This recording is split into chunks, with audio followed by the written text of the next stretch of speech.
Rajshahi board 2023-এ যে প্রশ্নটা আসছে এটা একটু সলভ করব আমরা এখন। দেখো এখানে ক এবং খ নম্বর দেওয়া ছিল। ক নম্বর হচ্ছে মৌলিক রাশি কাকে বলে। মৌলিক রাশি কাকে বলে? যেসব রাশি স্বাধীন বা নিরপেক্ষ এবং অন্য রাশির উপর যাদের মান নির্ভর করে না তারা হচ্ছে মৌলিক বা স্বাধীন রাশি।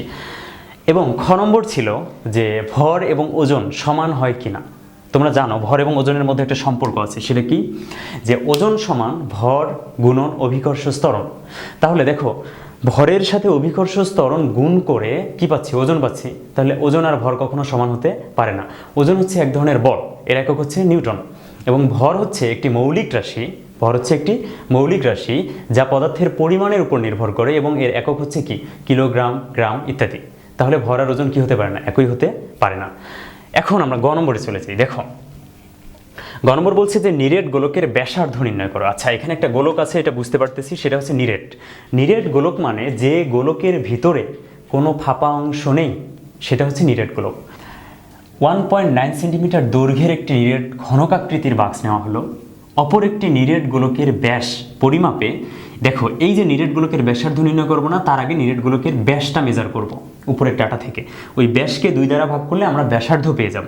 আচ্ছা তাহলে অপর একটি নিরেট গোলকের ব্যাস পরিমাপে প্রধান স্কেলের পার্ট পাওয়া গিয়েছিল কত? 2.4 সেন্টিমিটার ব্যাস পরিমাপে। আচ্ছা তাহলে ব্যাস পরিমাপে প্রধান স্কেলের পার্ট যেটা পাওয়া গিয়েছে সেটা কি? এম এর মান। প্রধান স্কেলের পার্ট এম সমান কত? 2.4 সেন্টিমিটার। এবং ভার্নিয়ার সমপতন 6 পাওয়া গেল। তাহলে ভার্নিয়ার সমপতন কত? 6। এবং দেখো এখানে ভার্নিয়ার ধ্রুবকও কিন্তু দেওয়া আছে কত? 0.05 মিলিমিটার এককে। কি এককে? মিলিমিটার এককে। বুঝতে পারছো? তাহলে মিলিমিটারটাকে আমি সেন্টি করে নেই। তাহলে কি করতে হবে বলো তো? মিলিমিটার থেকে সেন্টিমিটারে আসতে গেলে 10 দ্বারা ভাগ করতে হবে। 10 দ্বারা ভাগ করলে এই মানটা কত হবে? 0.005 হবে। বুঝতে পারছো? এখন আমরা প্রথমে যেটা করব, প্রথমে ডায়ামিটার বা ব্যাসটা মেজার করব, কারণ ব্যাস মেজারমেন্টে এই ডাটাগুলো দেওয়া আছে। তাহলে এখান থেকে কি পাবো? আমি ব্যাস পাবো। আর যদি দৈর্ঘ্য পরিমাপে এই ডাটাগুলো দেওয়া থাকতো সেখান থেকে আমি দৈর্ঘ্য পেতাম। বুঝছো? তাহলে এখন সূত্রটা লিখে ফেল। সূত্র কি? আমরা জানি D = m + v × vc। m এর মান কত দেওয়া আছে? m দেওয়া আছে হচ্ছে 2.4 কি এককে? সেন্টিমিটার এককে, প্লাস v ভার্নিয়ার সমপতন হচ্ছে 6 ইন্টু vc ভার্নিয়ার ধ্রুবকের মান কত? 0.005 সেন্টিমিটার এককে, 0.005। ওকে, এখন এটা ক্যালকুলেট করো, দেখো মানটা কত আসে। তাহলে 2.4 প্লাস 6 ইন্টু 0.005, 2.43। এককটা কি হবে? প্রধান যে স্কেলের পার্ট, মেইন স্কেল রিডিং, সেটাও সেন্টিমিটারে ছিল, ভার্নিয়ার ধ্রুবকও সেন্টিমিটারে ছিল। তাহলে এককটা অবশ্যই কি হবে? সেন্টিমিটারে হবে। আমি কি ব্যাস পেয়ে গেছি? ব্যাস পেয়েছি। তাহলে ব্যাসার্ধ এখন বের করো। ব্যাসার্ধ সমান কি জানো বলো? রেডিয়াস সমান ব্যাসকে 2 দ্বারা ভাগ করলে ব্যাসার্ধ বের হয়ে যায়। তাহলে ডায়ামিটার পাইছি হচ্ছে 2.43 divided by 2 centimetre, that is actually 2.43 by 2, 1.215 centimetre. এটাই অ্যান্সার। খুব সহজ জিনিস। ব্যাস পরিমাপে পার্টগুলো দেওয়া আছে, সেটা ব্যবহার করে ব্যাস পরিমাপ করলাম। ব্যাস যেহেতু পরিমাপ করতে পারছি, ব্যাসকে 2 দ্বারা ভাগ করে ব্যাসার্ধ পরিমাপ করছি। শেষ। খুব ইজি ম্যাথ। আচ্ছা আমাদের গ নম্বর গেল। এরপর আমরা করব হচ্ছে ঘ নম্বর। ঘ নম্বরটা একটু খেয়াল করো কি বলছে। উদ্দীপকের গোলক ও নিরেট ঘনক আকৃতির বস্তুর মধ্যে কোনটির আয়তন বেশি বিশ্লেষণ করো। আচ্ছা কোনটার আয়তন বেশি এইটা বিশ্লেষণ করার আগে আমার আয়তন দুইটা জানা দরকার, তাই তো? এখন আমরা আগে আয়তন বের করব, তারপর দেখব কোনটা বেশি। প্রথমে উদ্দীপকের গোলক ও নিরেট। তাহলে প্রথমে গোলকের আয়তনটা বের করে ফেলি, দেখি কত গোলকের আয়তন। দেখো ঘ নম্বর। এখন দেখো গ হতে আমরা কি পাই? গ হতে গোলকের ব্যাসার্ধ পেয়েছি না আমরা? গ হতে গোলকের ব্যাসার্ধ পেয়েছি। তাহলে এই ব্যাসার্ধকে কাজে লাগিয়ে কিন্তু গোলকের আয়তনটা বের করা যায় সহজে। তাহলে গ হতে, এটা লিখে দিবা, গ হতে। তাহলে গ হতে কি পাইছো তুমি? গ হতে পাইছো গোলকের ব্যাসার্ধ আর সমান কত পাইছো? 1.215 সেন্টিমিটার। ওকে, এখন অতএব গোলকের আয়তন গোলকের আয়তন।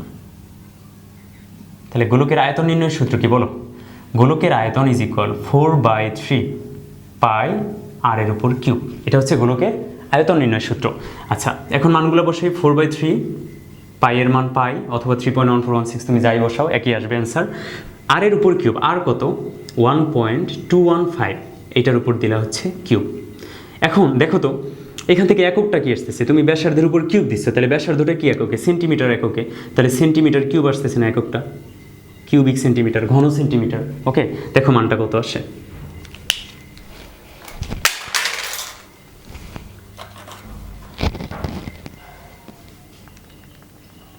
ক্যালকুলেটরের হায়াত শেষ, যেমনি পড়ছে। আচ্ছা, 4/3 ইন্টু পাই ইন্টু আর কিউব। আর এর মান কত? 1.215, তার উপর কিউব। 7.513 7.513 7.513 7.513 cubic centimetre. এখন বলো গোলকের আয়তন কি পাইছি আমরা?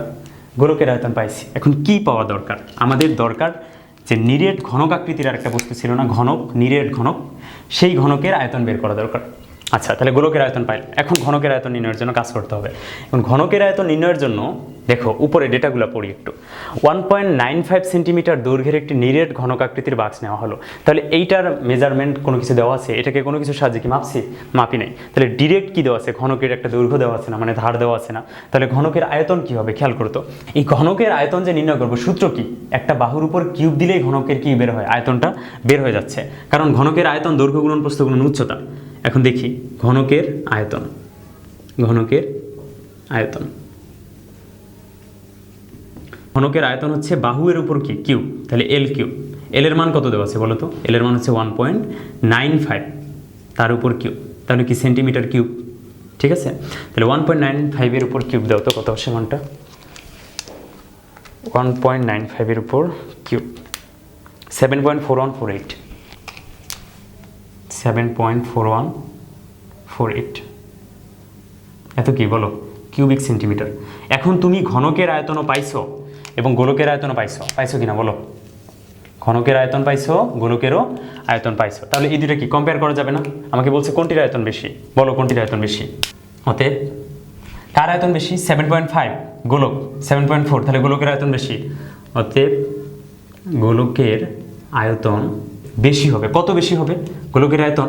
এটা থেকে এটা বাদ দিলে আমি যে মানটা পাবো তত বেশি না? তাহলে গোলকের আয়তন কত বেশি? 7.513 মাইনাস 7.4148, এত সেন্টিমিটার কিউব, বা বিয়োগ করো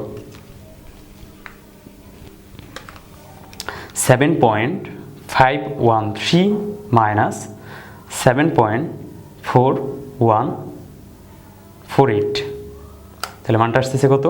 0.0982, 0.0982, এত কি কিউবিক সেন্টিমিটার বেশি। এটাই হচ্ছে অ্যান্সার। বুঝতে পারছো?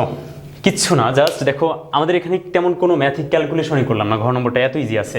শুধু গ নম্বরে কী করছি? ব্যাসার্ধটা বের করছি, সেই ব্যাসার্ধ বের করে আমরা কী করছি? সেই ব্যাসার্ধ দিয়ে গোলকের আয়তনটা প্রথমে মেজার করছি। আর ঘনকের ক্ষেত্রে দেখো দৈর্ঘ্য দেওয়াই আছে, মানে একটা ধার দেওয়া আছে। তো ঘনকের তো দৈর্ঘ্য প্রস্থ উচ্চতা সমান, তাহলে ঘনকের আয়তন কি? এল এর উপর কিউব। তাহলে ঘনকের আয়তন পাইলাম। এখন এই দুইটা কম্পেয়ার করলে আমি বুঝতে পারতেছি যে আসলে গোলকের আয়তনটা কী হবে? বেশি হবে। ঠিক আছে, আচ্ছা।